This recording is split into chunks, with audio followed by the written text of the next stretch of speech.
So leo kitu kingine tutaelezea maki kwenye ile series yetu ya kujifunza jinsi ya kuandika CV, cover letter pamoja na kutuma maombi kwa kutumia email. So leo tutaangalia baadhi ya makosa au nasema common mistakes that get your application rejected, kwamba baadhi ya makosa yanayosababisha maombi yako ya kazi au kitu chochote kinachohusiana na kazi inakuwa rejected. Ila sana sana tuna base kwenye issue za kazi application.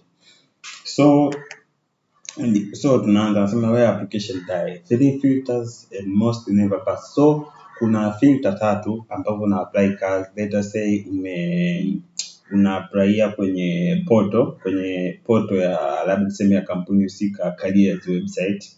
So ambapo kuna stages 3. Stages ya kwanza tunasema the software filter scans for keywords and structure, ambapo unafanyaje, una upload ile CV yako. Ukisha upload CV yako ina search for relevant keywords zinazohusika na role husika. Labda kwenye kazi wanasema wanatafuta mtu wa DevOps. So kama ni DevOps wana expect kwamba huyu mtu atakuwa anajua containerization, Docker. Let us say pia atakuwa anajua issues za pipelines. Sijui kama unanipata kitu kama hicho. Then unakuja kwenye CV yako hamna hata hizo keywords, kwamba neno Docker halipo, containerization halipo, CI/CD halipo au neno GitHub halipo. So inakuwa yaani inakutema yenyewe kama application. So hakikisha una include relevant keywords ambazo zimebase kwenye job post. So pia kitu kingine ni structure yako ya CV umeipangilia. That's why nikasema tunaanza pale na contact details. Pia unaanza contact details za kwako, namba kama ni namba, jina lako, majina matatu au majina mawili, then namba za simu, unaweka email at the same time. Pia unaweka kama una linked account, maybe una website, maybe una blog, una include link, kitu kama hicho. Then baada hapo unafuatiwa na quick summary ya wewe. Then baada hapo unafuatiwa na sehemu ya experience. Baada ya experience unafuatiwa sehemu ya education. Kama una awards au una certificates utazinclude pale, na mwishoni kabisa labda kama utaweka referees it's okay, ndo recommended structure. So hakikisha ufuata hiyo structure. Then kitu cha pili anasema the second scheme, ambapo baada ya mtu wewe kuapply kazi, yani recruiter anaanza kuiscan kuangalia, yani kwamba ndani ya sekunde 7 au amepata tayari quick overview ya profile yako, kwamba ni nani, unafanya kitu gani na kitu gani, na ziwe relevant keywords. Then kitu cha tatu tunasema the lead, only now does your experience matter. Same experience umeandikaje. So anasema almost every mistake in this video cost you a filter 1 or 2. Anasema the good news, these are formatting and habit problems, not experience problem. You can fix all of them today. Kwamba kupitia hii video, kwamba ukifuatilia vizuri then unaweza kufix hivi vitu vyote. So anasema mistakes on the CV, for that cost you before anyone reads your word. So kitu cha kwanza tunasema fancy templates, columns, text boxes, graphics, break the software that is your CV. So unakuta mwingine kwenye CV yake ameweka columns, text box, umeona, ameweka graphics, yani CV ina rangi zaidi ya 2 au rangi zaidi ya 3, umeona. So inakuwa ni ngumu hata kwenye software husika kuread text yake. That's why tunasema the recommended way, hakikisha CV yako ipo kwenye ATS format. Mwishoni nitaeleza ATS format ni CV aina gani. So hakikisha CV yako haina rangi nyingi, pia text box, columns ambazo hazina umuhimu. Then kitu cha pili nasema 3 pages long.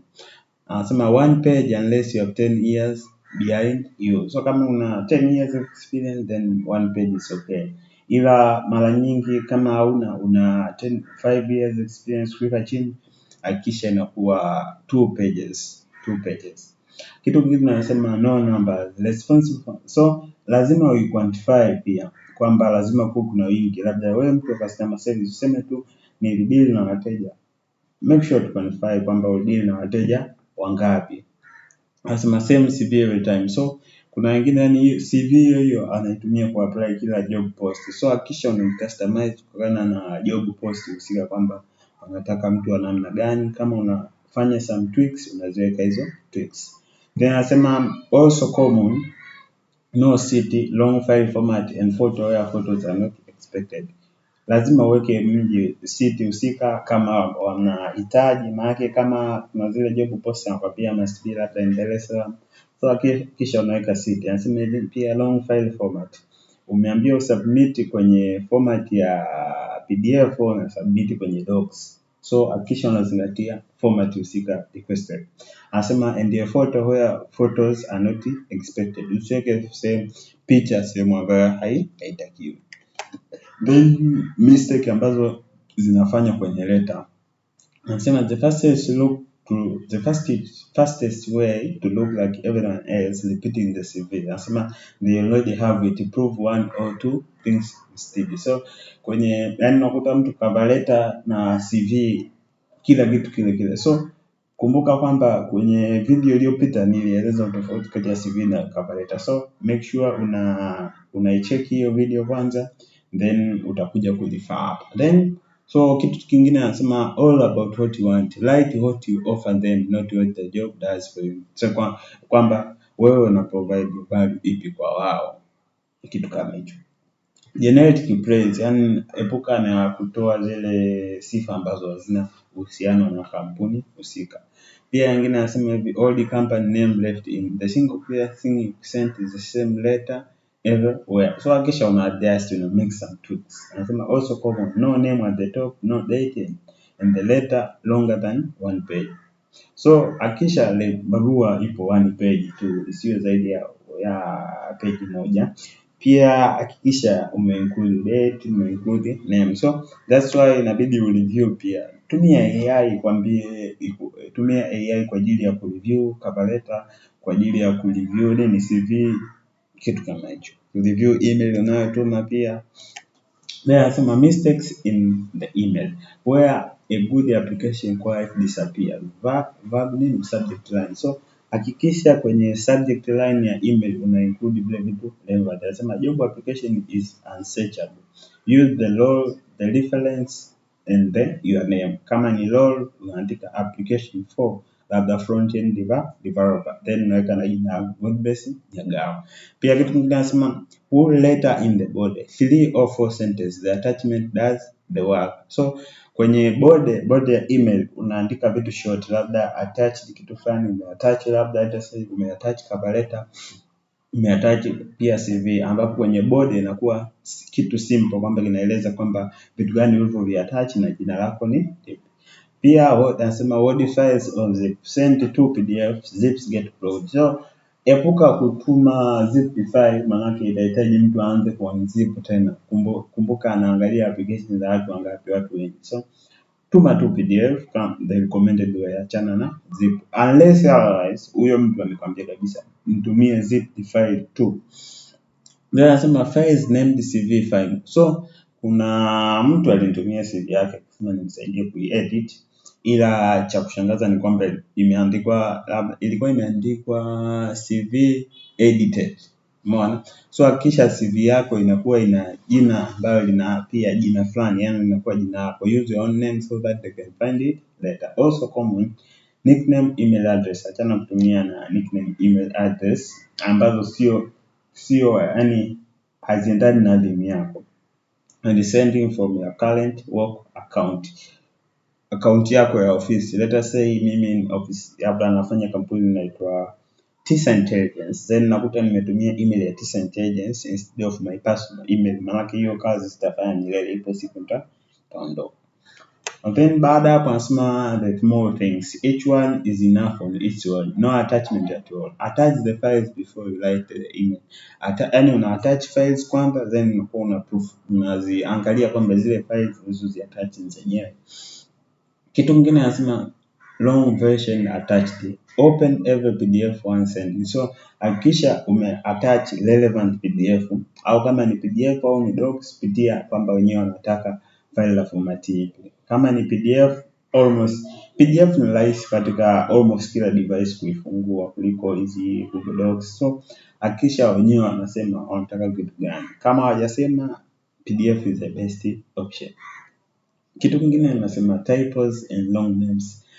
So iangalie, ipitie, kama ni CV ipitie, kapaleta ipitie, anasema hivi, read it aloud, then check the manager's name again. Pitia, kama umeinclude jina ya manager, kisha umeliangalia jina husika la manager. So kitu kama hicho, anasema nobody rejects you for this on purpose, they just stop reading.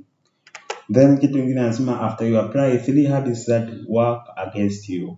Applying to everything. 20 tile application be to 200 copies. So kitu kama hicho, game ya namba. So unakuja anasema following up 3 times. So baada later say walikwambia watakupa majibu baada ya siku 4, sio hivyo, au baada ya wiki moja. So hakikisha una follow up labda mara moja. Anasema one follow up after 7 to 10 days then stop.